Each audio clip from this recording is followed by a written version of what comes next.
Hello, welcome to this mini teacher professional development video on the topic of using zines as a learning tool. My name is Nancy Lindsberg and I am an English language fellow based in Almaty, Kazakhstan for the 24-25 academic year.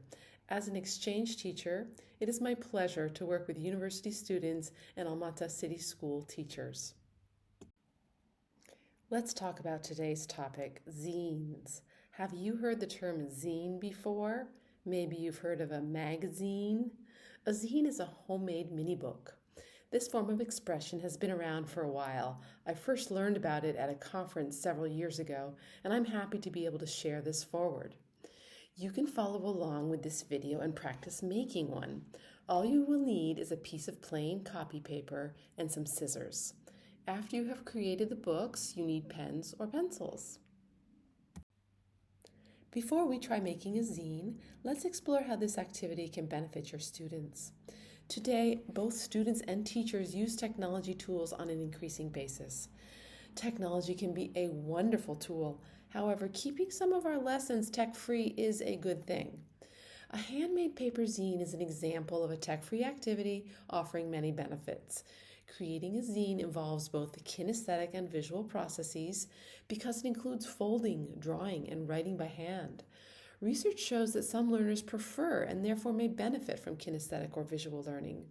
Research also shows that writing by hand rather than typing can aid memory and language acquisition. In addition, the zine making process can be a quiet time that helps our students develop sustained focus. These zines are just the right size for working on a manageable amount of specific vocabulary building or practicing a particular sentence structure in a student-centered format.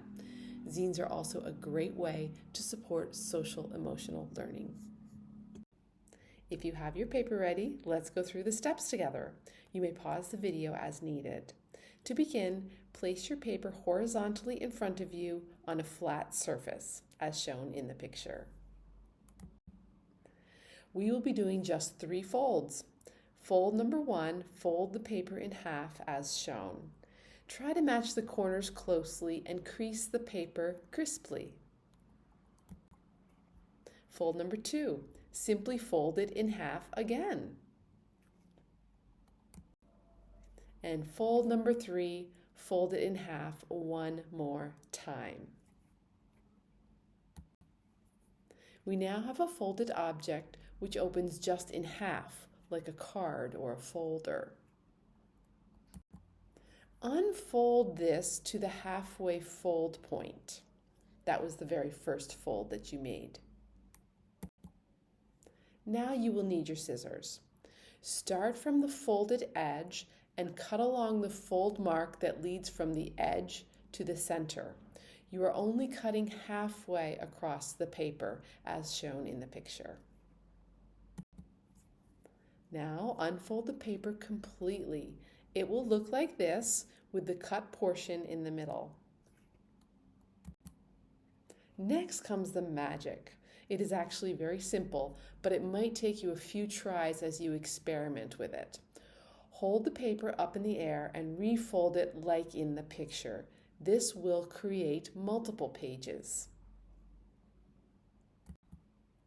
Now that you have 8 pages, crease the pages on their edges so that they are flat. You're ready for the next part, drawing and writing in your book. Here is a teaching tip. If you need a time saver, you can fold the zines ahead of time for your students, at least for their first go-round. In subsequent times, your students will be able to learn to fold them themselves.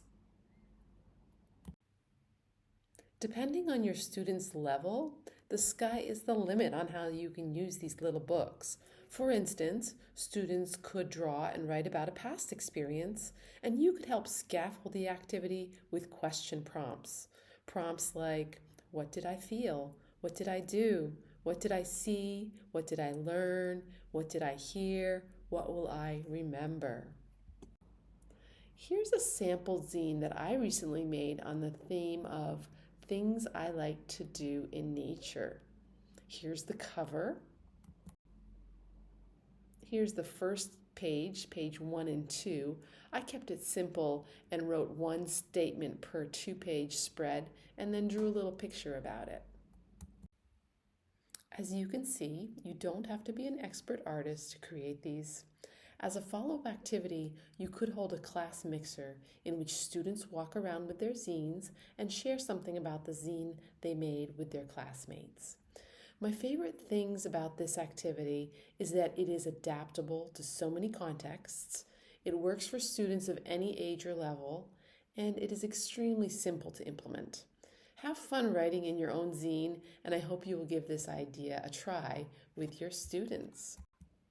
To explore learning styles or read more about how writing by hand benefits learners, here are a few resources. Have a great day.